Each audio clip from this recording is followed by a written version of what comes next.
നമസ്കാരം. മാർച്ച് 9 മുതൽ മാർച്ച് 15 വരെ വേൾഡ് ഗ്ലോക്കോമ അവയർനെസ് വീക്കാണ്. നമുക്ക് എന്താണ് ഗ്ലോക്കോമ എന്നും ഗ്ലോക്കോമയെ കുറിച്ചുള്ള കൂടുതൽ കാര്യങ്ങളും നമുക്ക് ഡോക്ടറോട് ചോദിച്ച് മനസ്സിലാക്കാം. Good morning ma'am. Good morning madam. തിമിരത്തെ കുറിച്ച് ഓൾമോസ്റ്റ് കുറെ പേർക്ക് അറിയാം. ഓൾമോസ്റ്റ് എല്ലാവർക്കും തിമിരം എന്താണെന്നും അറിയാം. പക്ഷെ ഗ്ലോക്കോമ എന്നുള്ള ഒരു അസുഖത്തെ കുറിച്ച് അറിയാത്ത കുറെ പേരുണ്ട്. എന്താണ് ഗ്ലോക്കോമ? ഈ ഗ്ലോക്കോമ എന്ന് പറയുന്നത് ഒരു ക്രോണിക് പ്രോഗ്രസീവ് ഒപ്റ്റിക് ന്യൂറോപ്പത്തിയാണ്. അതായത് നമ്മളുടെ കണ്ണിന്റെ ഞരമ്പുകളെ ബാധിക്കുന്ന ഒരു കൂട്ടം ഡിസോർഡേഴ്സ് അല്ലെങ്കിൽ ഡിസീസസിനെയാണ് നമ്മൾ ഈ ഗ്ലോക്കോമ എന്ന് പറയുന്നത്. അതിന്റെ എൻഡ് റിസൾട്ട് ആയിട്ട് സംഭവിക്കുന്നത് വിഷ്വൽ ഫീൽഡ് ലോസ് ആണ്. അങ്ങനെ ഒരു കാറ്റഗറി ഓഫ് ഡിസീസസിനെയാണ് നമ്മളുടെ കണ്ണിന്റെ ഞരമ്പിനെ ബാധിക്കുന്ന ഈ ഒരു കാറ്റഗറി ഓഫ് ഡിസീസസിനെയാണ് നമ്മൾ ഗ്ലോക്കോമ എന്ന് പറയുന്നത്. അതിൽ ഒരുപാട് എൻറ്റിറ്റീസ് വരുന്നുണ്ട്. ബട്ട് ജനറലൈസ്ഡ് ആയിട്ട് നമ്മൾ ഗ്ലോക്കോമ എന്നുള്ള ടേമിലാണ് നമ്മളത് പറയുന്നത്. ഞാൻ പലപ്പോഴും കേട്ടിട്ടുണ്ട് കാഴ്ചയുടെ നിശബ്ദ കൊലയാളിയാണ് ഗ്ലോക്കോമ എന്ന്. എന്തുകൊണ്ടാണ് ഈ ഗ്ലോക്കോമയെ നിശബ്ദ കൊലയാളി എന്ന് പറയുന്നത് കാഴ്ചയുടെ? ആക്ച്വലി അതിന് 2-3 റീസൺസ് ഉണ്ട്. ഒന്നാമത്തെ കാര്യം എന്ന് പറയുന്നത്, ഇപ്പൊ ഞാൻ നേരത്തെ പറഞ്ഞ പോലെ അതൊരു ക്രോണിക് ആയിട്ടുള്ള ഒരു കണ്ടീഷനാണ്. അത് ഒരുപാട് നാളായിട്ടാണ് അതിന്റെ അത് പ്രോഗ്രസ് ചെയ്യുന്നത് വളരെ പതുക്കെയാണ്. അപ്പോ പേഷ്യൻസിന് നമുക്ക് പ്രത്യേകിച്ച് വലിയൊരു കാര്യങ്ങളോ ഒന്നും ഉണ്ടാവില്ല. അപ്പം അതുകൊണ്ട് തന്നെ പേഷ്യന്റ് നമ്മുടെ അടുത്തപ്പോൾ നമുക്ക് കണ്ണിനൊരു ബുദ്ധിമുട്ടുണ്ടെങ്കിൽ, നമുക്ക് കാഴ്ചക്കുറവുണ്ടെങ്കിൽ, അല്ലെങ്കിൽ നമുക്കൊരു ചൊറിച്ചിലുണ്ടെങ്കിൽ നമ്മൾ എത്രയും വേഗം ഒരു കൺസൾട്ടന്റ് എടുത്തു. പക്ഷെ നമുക്കൊരു ബുദ്ധിമുട്ടും ഇല്ലെങ്കിൽ നമ്മൾ ഒരാളെ ചെക്ക് ചെയ്യാൻ പോകുന്നത് നമ്മൾ ചാൻസ് കുറവായിരിക്കും. അതുകൊണ്ട് തന്നെയാണ് ഗ്ലോക്കോമേന്റെ ഏറ്റവും വലിയ പ്രോബ്ലം. ഒരു സിംറ്റം എന്ന് പറയുന്നത് വളരെ കുറവാണ്. ചിലർ ചെറിയ ഹെഡേക്ക് പറയാറുണ്ട്. പിന്നെ ഒരു ഗ്ലോക്കോമയുടെ തന്നെ ഒരു എൻറ്റിറ്റിയിൽ വരുന്ന ഒരു അക്യൂട്ട് ആംഗിൾ ക്ലോഷർ അറ്റാക്കിൽ ഭയങ്കര സിവിയർ പെയിനും വിഷൻ ലോസും ഒക്കെ ആയിട്ട് വരാറുണ്ട്. അങ്ങനെയുള്ള ഒരു റെയർ ആയിട്ടുള്ള ഒരു കണ്ടീഷൻ ഒഴിച്ചാൽ ബാക്കി കോമൺ ആയിട്ട് കണ്ടുവരുന്ന മോസ്റ്റ് കോമൺ കേസസിലൊന്നും അങ്ങനെ ഒരു സിംറ്റം ഇല്ല. പിന്നെ ഞാൻ നേരത്തെ പറഞ്ഞ പോലെ തന്നെ വിഷ്വൽ ഫീൽഡ് ആണ് ലോസ് ആവുന്നത്. അതായത് നമ്മുടെ നേർക്കാഴ്ച ഒരുവിധം പരിധി വരെ അത് മിസ്സാവുന്നില്ല. ചുറ്റുമുള്ള കാഴ്ച ഫീൽഡാണ് കുറഞ്ഞു വരുന്നത്. അതുകൊണ്ട് തന്നെ അത് തിരിച്ചറിയാൻ വൈകുന്നു എന്നുള്ളതാണ് ഈ ഗ്ലോക്കോമയെ സൈലന്റ് ഒരു കില്ലർ ഓഫ് വിഷൻ ആയിട്ട് തന്നെ നമ്മൾ കൺസിഡർ ചെയ്യാനുള്ള മെയിൻ കാരണം. അപ്പൊ യൂഷ്വലി കാഴ്ച കുറഞ്ഞിട്ടാവില്ല പേഷ്യൻസ് വരിക ഡോക്ടറെ അടുത്തേക്ക്. ഗ്ലോക്കോമ ഉള്ളവരാണ്. അതെ. ഗ്ലോക്കോമ ഉള്ളവർ ഒരിക്കലും നമ്മളുടെ ഒരു ബുദ്ധിമുട്ടായിട്ട് വരാൻ ചാൻസുകൾ കുറവാണ്. ഒരു റുട്ടീൻ ചെക്കപ്പിന്റെ സമയത്ത് സാധാരണയായിട്ട് നമ്മൾ ഹോസ്പിറ്റലിൽ കണ്ടിട്ടുള്ളത് ഒരു ഡ്രൈവിംഗ് ലൈസൻസിന്റെ ടെസ്റ്റിന്റെ സമയത്തോ അല്ലെങ്കിൽ ഒരു കണ്ണട മാറ്റാനായിട്ട് വരുമ്പോഴോ അങ്ങനെയൊക്കെ യാദൃശ്യമായിട്ടായിരിക്കും നമ്മൾ അവരുടെ കണ്ണിൽ ഇങ്ങനെ ഗ്ലോക്കോമയുടെ ലക്ഷണങ്ങൾ ഉണ്ട് എന്ന് പറയുന്നത്. അത് പലപ്പോഴും അവർക്ക് ആക്സെപ്റ്റ് ചെയ്യാനും ബുദ്ധിമുട്ടാണ്. കാരണം അവർ ചോദിക്കുന്ന ഒരേ ചോദ്യം അതാണ്, എനിക്ക് ബുദ്ധിമുട്ടൊന്നുമില്ല. അത് തന്നെയാണ് ഞാനിവിടെ ഒരു ഊന്നൽ കൊടുക്കാനായിട്ട് ഉദ്ദേശിക്കുന്നതും. ഗ്ലോക്കോമയുള്ള പേഷ്യൻസിന് അങ്ങനെ പ്രത്യേകിച്ച് ഒരു സിംറ്റം ഉണ്ടാവണം എന്നുള്ളത് നിർബന്ധമില്ല. ഇത് ഒരു ഏജ് റിലേറ്റഡ് ആണോ? പ്രായമായവരിൽ മാത്രമാണോ ഗ്ലോക്കോമ? ഒരിക്കലും അല്ല. കോമൺ ആയിട്ട് കണ്ടുവരുന്നത് ഏജ് റിലേറ്റഡ് 40+ ഏജ് ഗ്രൂപ്പിലാണ് എങ്കിൽ പോലും കൺജനിറ്റൽ ഗ്ലോക്കോമാസ് ഉണ്ട്, ജുവനൈൽ ഗ്ലോക്കോമാസ് ഉണ്ട്. ഏത് ഏജ് ഗ്രൂപ്പിൽ വേണമെങ്കിലും ഗ്ലോക്കോമ വരാം. ഗ്ലോക്കോമ എങ്ങനെയാണ് കണ്ടുപിടിക്കുന്നത്? ഗ്ലോക്കോമ ഇപ്പൊ ഞാൻ നേരത്തെ പറഞ്ഞ പോലെ തന്നെ നമുക്ക് സിംറ്റമാറ്റിക് ഒന്നും അല്ലാത്തത് കൊണ്ട് തന്നെ റെഗുലർ ഫോളോ അപ്പിന്റെ സമയത്ത് നമ്മൾ പേഷ്യൻസ് വരുന്ന സമയത്ത് അവരുടെ കണ്ണിന്റെ ഞരമ്പുകൾ നമ്മൾ ചെക്ക് ചെയ്യുമ്പോൾ, ഞാൻ ഈ നേരത്തെ പറഞ്ഞ് കണ്ണിന്റെ ഞരമ്പിനെ ബാധിക്കുന്ന ഒരു അസുഖമായതുകൊണ്ട് തന്നെ ഞരമ്പിൽ അതിന്റെ ചേഞ്ചസ് നമുക്ക് കണ്ടുപിടിക്കാനായിട്ട് സാധിക്കും.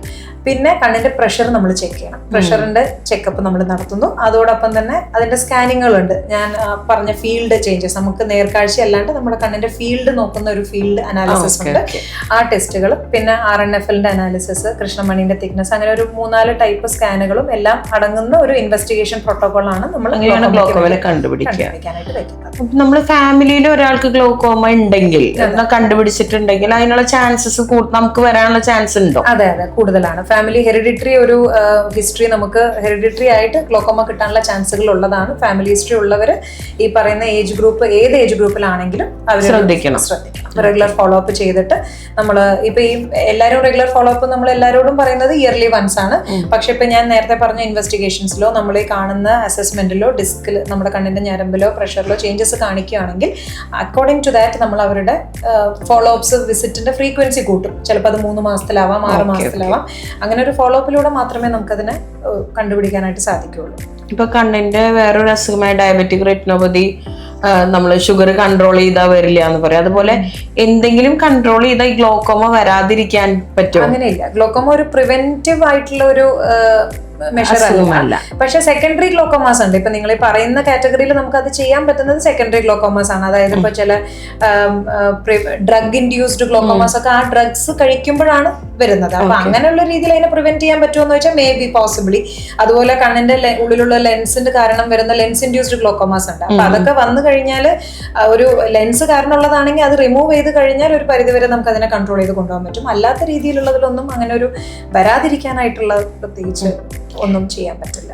ഓക്കെ, മാഡം പറഞ്ഞ പോലെ കണ്ണിലെ ലിക്വിഡിന്റെ മർദ്ദം കൂടിയിട്ടാണ് ഗ്ലോക്കോമ വരുന്നതെന്ന് പറഞ്ഞു. അപ്പോൾ നമ്മുടെ ശരീരത്തിന്റെ ബ്ലഡ് പ്രഷറും ഈ കണ്ണിന്റെ പ്രഷറും തമ്മിൽ എന്തെങ്കിലും ബന്ധമുണ്ടോ? ഇല്ല, അങ്ങനെ ഒരു ഡയറക്റ്റ് റിലേഷൻ നമ്മൾ പറയുന്നില്ല. പക്ഷെ എന്ത് സംഭവിക്കാന്ന് വെച്ച് കഴിഞ്ഞാൽ ഓൾറെഡി ഹൈപ്പർ ടെൻസീവ് ആയിട്ടുള്ള ഒരു പേഷ്യന്റ് ആണെങ്കിൽ അവർ പെട്ടെന്ന് അവരുടെ പ്രഷർ കുറയുന്ന സഡൻ ആയിട്ടുള്ള BP ഫോൾസ് ഒക്കെ വരുന്ന സമയത്ത് ഒപ്റ്റിക് നെർവിന്റെ പെർഫ്യൂഷൻ എന്ന് പറയും, കണ്ണിന്റെ ഞരമ്പിന്റെ പെർഫ്യൂഷനെ ബാധിച്ചിട്ട് അത് കാരണം വരുന്ന ചേഞ്ചസ് സംഭവിച്ചേക്കാം. But directly link to glaucoma അല്ല.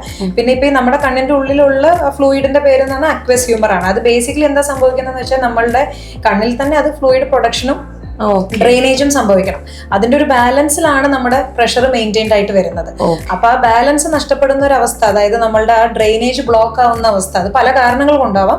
പ്രൈമറി ആൻഡ് സെക്കൻഡറി കോസസ് നമുക്ക് അതിനനുസരിച്ചാണ് പറയുന്നത്. അങ്ങനെ ബ്ലോക്ക് ആവുമ്പോൾ നമ്മുടെ കണ്ണിന്റെ ഉള്ളിലെ ഫ്ലൂയിഡിന്റെ അളവ് കൂടുകയും അത് കാരണമാണ് പ്രഷർ വരുന്നത്. അത് ഡയറക്ട്ലി ലിങ്ക് ടു നമ്മുടെ ബോഡിയുടെ പ്രഷറുമായിട്ട് റിലേഷൻ ഉള്ളതാണ്. ഈ കണ്ണിലെ ഇതിനെ പറയാ IOP എന്നാണ്, അതെ, ഇൻട്രാഓക്കുലർ പ്രഷർ. അത് യൂഷ്വലി എത്രയാണ് നോർമൽ വരണത്? നമ്മുടെ ഒരു സിനാരിയോയിൽ നമ്മളൊരു നോർമൽ എന്ന് പറയുന്നത് ഒരു റേഞ്ച് ആണ് നമ്മൾ പറയുന്നത്. ഒരു 10 to 21 വരെയൊക്കെ ഓൾമോസ്റ്റ് 11-21 വരെയൊക്കെ നോർമൽ IOP ആണ്.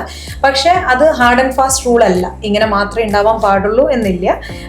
ചിലർക്ക് 21 പോലും അബ്നോർമൽ ആണ്.